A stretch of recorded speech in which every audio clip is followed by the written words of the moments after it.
Hello friends, ಹೆಂಗಿದ್ದೀರಿ ಎಲ್ಲರೂ? ಇವತ್ತು ಮತ್ತೆ ಬಿಸಿಲಾಗೆ ನಡೆದೇವು ನೋಡ್ರಿ. ಮಾರ್ಕೆಟ್ಗೆ ಸ್ವಲ್ಪ ಕೆಲಸ ಇತ್ತು. ಏನರ ಫಂಕ್ಷನ್ ಬರೋದು ಇದೆ ಬ್ಯಾಸಿಗೆ ದಿನದಾಗೆ ನೋಡ್ರಿ. ಬಟ್ ಇದು ಬಿಸಿಲು ನೋಡಿ ಎಲ್ಲಿ ಹೊರಗೆ ಹೋಗಕ್ಕೆ ಮಲ್ಲ ಅನ್ನಿಸ್ತದೆ, ಮನೆಗೆ ಕುಂದಿರ್ಬೇಕಂತ ಅನ್ನಿಸ್ತದೆ. ಸಂಜೆ ಹೋಗ್ಬೇಕಂದಿದ್ದೆವು, ಮತ್ತೆ ಎಲ್ಲ ಸಂತಿ ಮಾಡತನ ಸುಮ್ಮನೆ ಕತ್ತಲೆ ಆಗ್ಬಿಡ್ತದಂತ ಹಗ್ಲಾತೆ ನಡೆದೇವು ನೋಡ್ರಿ. ಭಾರ ಅಲ್ಲತ್ತಿತ್ತು. ಬಿಸಿಲಂತರೂ ಇಷ್ಟೊಂದು ಖಡಕ್ಕಿತ್ತು. ಈಗ ಕಲಬುರ್ಗಿ ಮಂದಿಗಂತರೂ ಮತ್ತೆ ಈ ಬಿಸಿಲು ಬಗ್ಗೆ ಹೇಳೋದು ಅವಶ್ಯಕತೆ ಇಲ್ಲ, ಯಾಕಂದರೆ ಎಲ್ಲರಿಗೂ ಗೊತ್ತೇ ಅದ. ಬೇಸಿಗೆಗೆ ಮೇನ್ ಫಂಕ್ಷನ್ಗಳು ಬರೋದ್ರಿ. ಆ ಫಂಕ್ಷನ್ಗಳಿಗೆ ಆಯರಿ ಬಟ್ಟೆನೂ ತೊಗೊಳಕ್ಕೆ ಮಾರ್ಕೆಟ್ ಹೋಗಲೇಬೇಕಲ್ರಿ. ಅದಕ್ಕೆ ನಮಗೂ ಒಂದು ನಾಳೆ ಜವಳ ಕಾರ್ಯಕ್ರಮ ಬಂದದ್ರಿ, ಸಂಡೇ ದಿನ. ಅದಕ್ಕೆ ಅವ್ರಿಗೆ ಆಯರಿ ಬಟ್ಟೆ ತೊಗೋ ಸಲುವಾಗಿ ಮಾರ್ಕೆಟ್ ನಡೆದೀವಿ.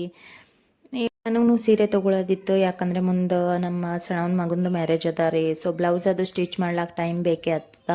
ಹಾಗೆ ಹುಡುಗರಿಗೂ ಬಟ್ಟೆ ತೊಗೊಂಡ್ರಾಯ್ತಂತ ಬಂದೀವಿ. ಯಾವ ದುಕಾನ್ದಾಗ ತೊಗೋಬೇಕಂತ ನಾನು ದುಕಾನ ಬಾಯಿ ತೆರ್ಕೊಂಡು ನೋಡ್ಲತ್ತೀನಿ ರೀ. ಫೈನಲಿ ಒಂದು ದುಕಾನ್ ನೋಡಿಕೆ ಸೀರೆ ತೊಗೊಂಡೆ. ಶೂಟ್ ಏನೂ ಮಾಡಿಲ್ರಿ ಸೀರೆ ತೊಗೋ ಹೊತ್ತಿಗೆ, ಯಾಕಂದರೆ ಹುಡುಗವ್ರಿಗೆ ಚೌ ಮಾಡ್ತಾರೆ ರೀ ದುಕಾನ್ದಾಗ. ಅವ್ರ ಪಪ್ಪ ಅವ್ರಿಗೆ ಸಂಭಾಳಿಸ್ದಾಗ ಬ್ಯುಸಿ ಇದ್ದರು. ನಾನು ಸೀರೆ ನೋಡೋರ್ದಾಗ ಬ್ಯುಸಿ ಇದ್ದಿದ್ದೆ, ಅದಕ್ಕೆ ಏನೂ ವಿಡಿಯೋ ತೆಗ್ದಿಲ್ಲ. ಇಲ್ಲಿ ಗುಲ್ಬರ್ಗದಾಗ ಖುಷಿ ಸ್ಯಾರೀಸ್ ಅಂತ ಅದಲ್ರಿ, ಅಲ್ಲಿ ನಾನು ಸೀರೆ ತೊಗೊಂಡಿನಿ.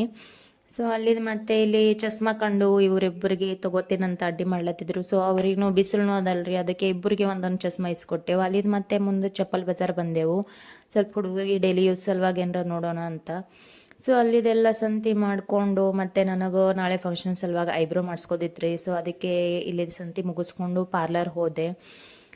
ಅಲ್ಲಿ ಐಬ್ರೋ ಮಾಡಿಸ್ಕೊಂಡು, ಸೊ ಇವತ್ತಿಗಿಷ್ಟೇ. ಮತ್ತೆ ನಾಳಿನ ವ್ಲಾಗ್ನಾಗ ಸಿಗ್ತೀನಿ. ಬಾಯ್.